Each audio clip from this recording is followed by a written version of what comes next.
सनातन धर्म की आध्यात्मिक राजधानी काशी की प्राचीन एवं दिव्य परंपराओं के संरक्षण और पुनर्जीवन के उद्देश्य से अखिल भारत हिंदू महासभा ने एक व्यापक राष्ट्रीय अभियान प्रारंभ करने की घोषणा की। संगठन के केंद्रीय पर्यवेक्षक मुकेश शास्त्री ने बताया कि इस अभियान के अंतर्गत काशी की पवित्र पंचक्रोशी परिक्रमा और अंतर्गृही यात्रा के संरक्षण, संवर्धन तथा प्रचार प्रसार हेतु विशेष योजनाएं लागू की जाएंगी। अपने आधिकारिक वक्तव्य में मुकेश शास्त्री ने कहा कि काशी केवल एक नगर नहीं बल्कि सनातन धर्म की जीवंत आध्यात्मिक चेतना का केंद्र है। यहाँ की पंचक्रोशी परिक्रमा हजारों वर्षों से चली आ रही एक दिव्य परंपरा है जो काशी की आध्यात्मिक सीमा और भगवान शिव की अनंत कृपा का प्रतीक मानी जाती है। उन्होंने बताया कि स्कंद पुराण के काशी खंड सहित अनेक प्राचीन ग्रंथों में पंचक्रोशी परिक्रमा का विस्तृत वर्णन मिलता है तथा इसे करने वाले श्रद्धालुओं को विशेष आध्यात्मिक फल, पापों से मुक्ति और मोक्ष की प्राप्ति का मार्ग प्रशस्त होता है। उन्होंने कहा, पंचक्रोशी परिक्रमा लगभग 80 किलोमीटर की परिधि में स्थित काशी की पारंपरिक सीमा का प्रतिनिधित्व करती है। इस परिक्रमा के दौरान श्रद्धालु 5 प्रमुख पड़ाव कर्दमेश्वर, भीमचंडी, रामेश्वर, शिवपुर और कपिलधारा में रात्रि विश्राम करते हुए भगवान शिव और काशी के विभिन्न स्वरूपों की पूजा अर्चना करते हैं। ये परिक्रमा न केवल धार्मिक आस्था का प्रतीक है बल्कि काशी की सांस्कृतिक, सामाजिक और ऐतिहासिक विरासत का भी जीवंत उदाहरण है।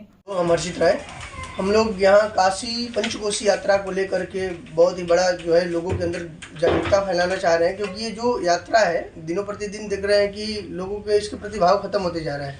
लेकिन पंचकोशी यात्रा जो है काशी क्षेत्र में जरूरी है, क्योंकि एक तरीका से विश्वनाथ जी का परिक्रमा है। 5 जगह का स्टेप है, 5 जगह लोग जाकर के दर्शन प्राप्त करते हैं और उसके साथ साथ जो है हर जगह के जाकर के उसका मोक्ष तक की प्राप्ति तक का ये कार्य होता है और जो भी पाप होता है वो क्षय होता है इससे।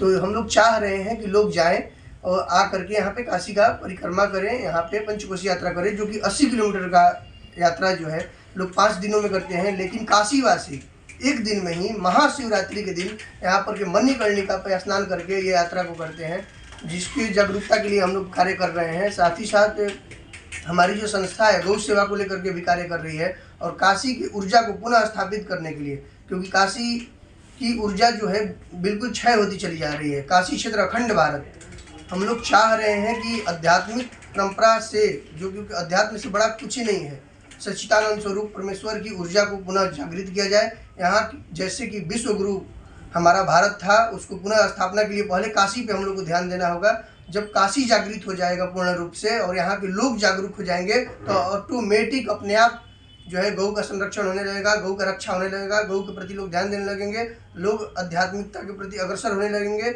और साथ ही साथ सेवा भाव में लोग जुड़ करके सनातन धर्म का विकास होने लगेगा और अच्छे कार्य पर अपने देश को विश्व गुरु बनाने का कार्य किया जाएगा। आप जिस तरह से बात कर रहे हैं पंचकोशी यात्रा की, जी पंचकोशी यात्रा तो हो गया है इस वर्ष का, तो ऐसे में आप लोगों का क्या एक योजना है जो पंचकोशी यात्रा से जोड़ने के लिए? देखिए, पंचकोशी यात्रा जो है मुख्य रूप से काशीवासी जो है वो महाशिवरात्रि के दिन करते हैं, मणिकर्णिका का स्नान करके 5 जगह जा करके और परिक्रमा करते हुए आते हैं। कंदेश्वर से लेकर के आपके जो है उसके बाद भीमचंडी महादेव, रामेश्वर महादेव, आपके शिवपुर, और उसके बाद करते हुए और यहाँ पे कपिलधारा महादेव का दर्शन करते हुए यहाँ पे फिर मणिकर्णिका पे विश्राम करते हैं।